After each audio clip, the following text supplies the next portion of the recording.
जिस घड़ी का इंतजार था वो घड़ी अब आ गई। सूरज देवता धीरे धीरे उगने लगे और जो व्रती महिलाएं हैं जो देर रात से घाटों पर बैठकर इंतजार कर रही थी वो घड़ी भी अब समाप्त हो रही है। और देखिए किस तरीके से हाथों में सूप सुपेली लेकर के ये भगवान सूर्य की उपासना कर रही थी और अब उगते हुए सूरज को अर्घ दे रही है। धीरे धीरे सभी व्रती महिलाएं हाथों में सूप सुपेली लेकर के बाकायदे भगवान सूर्य की उपासना कर रही हैं और उसके बाद अर्घ दे रही हैं। और यानी जो ये छठ का पर्व है वो बड़ा पावन पर्व होता है और ऐसे में जो भी व्रती महिलाएं हैं वो कोई अपने औलाद के लिए तो कोई अपने पति के लंबी उम्र के लिए तो कोई किसी न किसी तरीके की मनोकामना को लेकर इस छठ पर्व को रखता है और उसकी मनोकामना पूरी होती है। ऐसे में जो हजारों लाखों की संख्या में जो भीड़ है उसको लेकर के भी जिला प्रशासन और पुलिस विभाग भी रात से ही घाटों पर मुस्तैद नजर आ रहा है और इन लोगों की सुरक्षा में पूरी तरीके से एक तरह से कह सकते हैं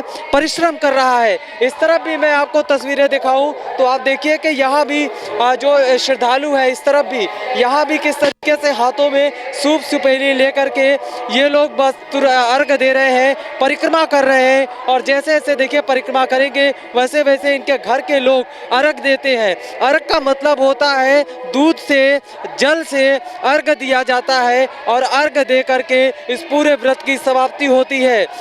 बेहद सुहावना ये तस्वीर है, बेहद मनमोहक ये तस्वीर है जो केवल छठ पर्व में देखने को मिलता है। ये जो व्रती महिलाएं हैं इसी तरीके से नदियों में उतरकर पानी पोखरों में उतर कर के भगवान सूर्य की उपासना करती हैं। चारों तरफ हमें तस्वीर देखने को मिलता है और बाकायदे आप इस तरफ एक बार मैं फिर से और दिखाऊं कि देखिए यहाँ भी इस तरफ भी जो उनके परिवार के लोग हैं वो अर्घ देते हुए नजर आ रहे हैं और एक कह सकते हैं एक बेहद अहम पल होता है जिसको सजोने की कोशिश की जाती है। हम इन लोगों से ही बातचीत कर लेते हैं कि किस तरह का ये पल होता है। अभी आप लोग अर्घ दे रहे हैं, कैसा लग रहा है? बहुत देर से इंतजार कर रहे थे। हाँ, अब बहुत देर से इंतजार खत्म हुआ, सूरज भगवान सामने आ गए हैं। मम्मी बहुत दिनों से छठ का व्रत करती हैं, उनको 40 साल हो गया व्रत करते करते।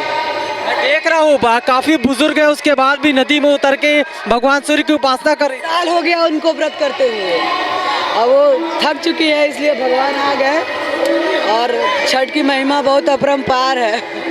तस्वीरें आपको दिखाऊं कि देखिए 40 साल हो गए हैं, बुजुर्ग माताजी अभी भी उसी तरीके से छठ व्रत रखती हैं और लोगों से हम बातचीत करते हैं। ये बताओ कि कैसा लग रहा है आपको और किस तरह से मानते हो इस व्रत? और उनके बेटे भी इंस्पेक्टर हैं इस विभाग में, अभी कर रहे हैं। बताइए और लोगों से भी हम बात करते हैं, कैसा लग रहा है? अब वो समय समाप्त हो गया, अर्घ दे रहे हैं अब आप क्या कह रहे हैं? सुनाई दिए। बहुत अच्छा, बहुत अच्छा। आप लोग समझ लिए तो 1999 से आ रहे हैं यहाँ पे। हाँ, नहीं माता जी हैं, हमारे मित्र की माता जी है, लेकिन छठ मैया कृपा है कि हम लोग हर साल समय से आ जाते हैं और इसका लाभ लेते हैं। बहुत छठ मैया कृपा है हम लोग ऊपर। कृपा होना भी चाहिए क्योंकि छठ मैया का ये आशीर्वाद है और यही वजह है कि दूर दराज से देश विदेश से भी लोग आते हैं और इस छठ पर्व को मनाते हैं। और चारों तरफ जो तस्वीरें आप देख रहे हैं बेहद मनमोहक तस्वीर है।